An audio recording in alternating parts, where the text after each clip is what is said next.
Deep beneath the emerald canopy of the Peruvian Amazon lies a river so strange, it defies the laws of nature itself.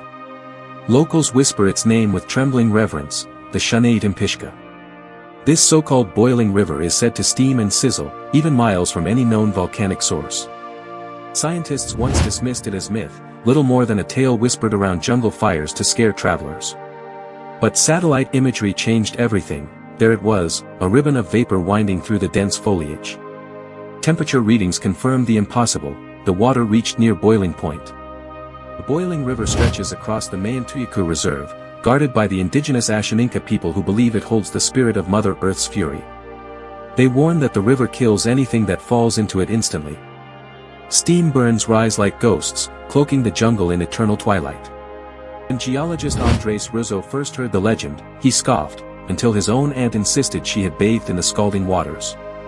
He packed his instruments and ventured deep into the forest.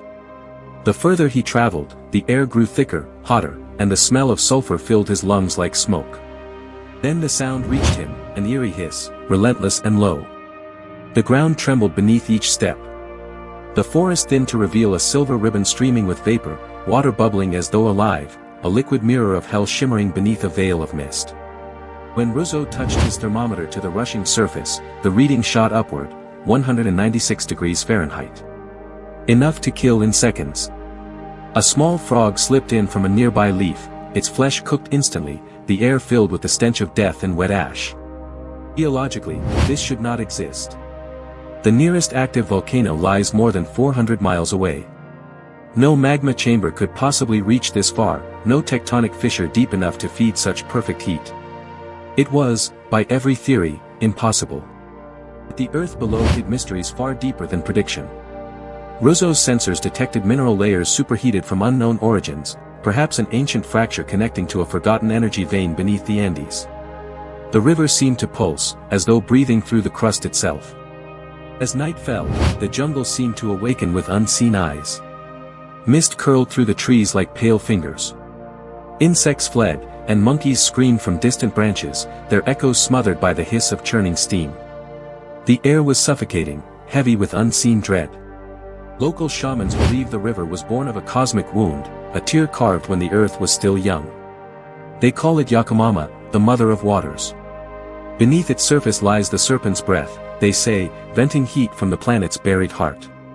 Some claim the river moves, slowly consuming the forest around it each year, widening its banks like a living mouth. Trees wither in its path, their roots boiled raw. Even the birds seem to avoid its mist, circling high above but never daring to drink. Rizzo recorded the chemical makeup of the water, acidic and mineral-heavy, rich with silicates and mysterious gases. The temperature gradient fluctuated unpredictably, defying conventional geothermal flow. Something far below was breathing, rising, cooling, and heating again, like a vast machine hidden under the jungle. Sudden tremors shook the forest one morning, ripples racing upstream like invisible predators. Villagers murmured prayers as hot fumes burst from the ground near the banks. It felt as if the earth were warning them, back away or face the consequence of curiosity. Someone once tried to build a camp nearby. Their machinery rusted overnight, melted wiring hung like vines, and instruments screamed with malfunction. When they returned weeks later, the camp was gone, melted into the mud, a few twisted frames left steaming under the sun. Legends speak of sacred guardians, shadowed figures rising from the steam, half human, half spirit, who protect the boiling waters from trespassers. Travelers tell of whispers in unfamiliar tongues, of eyes glowing through the vapor before vanishing into the haze. The indigenous elders warn that the river remembers invasion. They forbid swimming, fishing, even touching its sacred flow. They say anyone who defies the Yakamama's warning becomes part of it, bones dissolving into the currents, voices echoing forever beneath the hissing surface.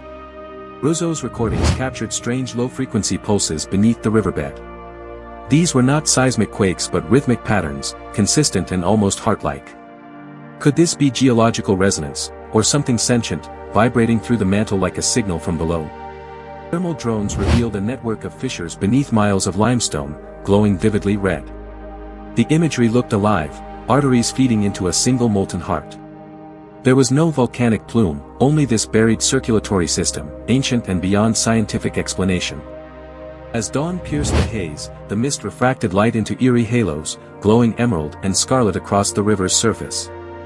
The scene was beautiful, but unnatural, air warping with heat, the smell of metal rising as though from the breath of some unseen creature.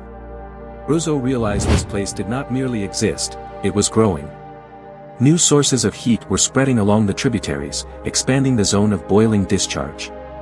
The forest seemed unaware, yet its birds grew scarce, its insects vanished, and silence replaced the once constant hum of life. At night, faint luminescence rippled beneath the surface, as though the river itself glowed from within. Some called it bioluminescent bacteria, but no sample ever survived collection. Instruments submerged overnight returned corroded, pitted with burned scars like metal left within acid. Villagers believe lost souls wander the riverbank, guided by the Yakumama's whisper. Travelers who ignore the warnings often vanish, leaving behind packs melting into ash. Only their footprints remain, etched in hardened clay as if sealed by ancient hands. Every recorded measurement, every image, defies logic, yet none can deny its existence. Governments classify it as a protected geological anomaly, a place where energy surges from deep earth without volcanic connection. Scientists still argue whether new physics are at play beneath those boiling depths. Storms often roll in without warning over the region, drawn by the heat's rising plumes. Lightning splits across the canopy, thunder shaking the river's edges. Nature itself seems drawn to the anomaly, as if the atmosphere hungers to balance its power. Strange magnetic interference disrupts compasses and electronics near its source. The deeper one ventures, the more reality feels fractured, time slows, droplets hover midair in the intense humidity. The jungle feels alive, sentient, studying intruders from unseen vantage points. Drone footage, strange geometric patterns appear along the riverbanks, natural formations or perhaps symbols carved by time. They resemble ancient markings found miles away, suggesting forgotten rituals tied to the burning waters. Whatever they mean, they whisper of ancient understanding lost to modern science. At sunrise, condensation falls like rain in reverse, steam cooling and sinking instead of rising. The inverted rainfall shrouds the river in fog so dense one can barely breathe. Even from afar, the sound of boiling mimics low growls, echoing beneath the jungle's infinite silence. Old explorers' journals mention this place centuries earlier, but their descriptions always end abruptly.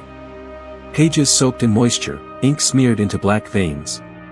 Some entries mention the feeling of heat from distant ridges, as though the ground beat like a heart of flame.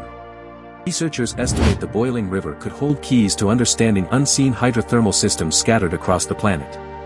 It might even hint at mechanisms deep below tectonic plates, hidden arteries feeding Earth's metabolism, unseen but vast. Yet each year, the heat expands, boiling off more water, altering local weather patterns. Rainfall vanishes, humidity rises. The balance that keeps the Amazon alive trembles. And once again, humanity stands at the edge of nature's wrath, unprepared for what stirs beneath. Rosso returns occasionally to measure, but the river seems to remember him. The air thickens when he draws near, as if the forest itself knows his touch. He confesses in his notes that sometimes, when it's quiet, he hears a deep rumble, like the heartbeat of the earth. Local elders still guard its sacred banks. They warn outsiders never to take its water, never to taint its flow. For in every drop lies the fury of something ancient, something that watches, waiting for those who disturb the stillness of its molten veins. As drones hover over the boiling expanse, the river seems to shift hue, from silver to emerald, then to crimson. The lens fogs instantly, the signal distorts with static. And in that distortion, a whisper emerges, a frequency no scientist can explain, echoing through the mist. Perhaps the boiling river is not merely a freak of geology but a message, a living reminder of how thin the line is between life and Earth's core. It breathes, burns, and waits, hidden in green darkness. And as long as it steams, it warns us of nature's true power. In the end, the river flows endlessly through silence and heat, its origin still unclaimed by any single truth. Beneath the jungle's beauty, danger pulses in liquid form, a boiling artery of the planet.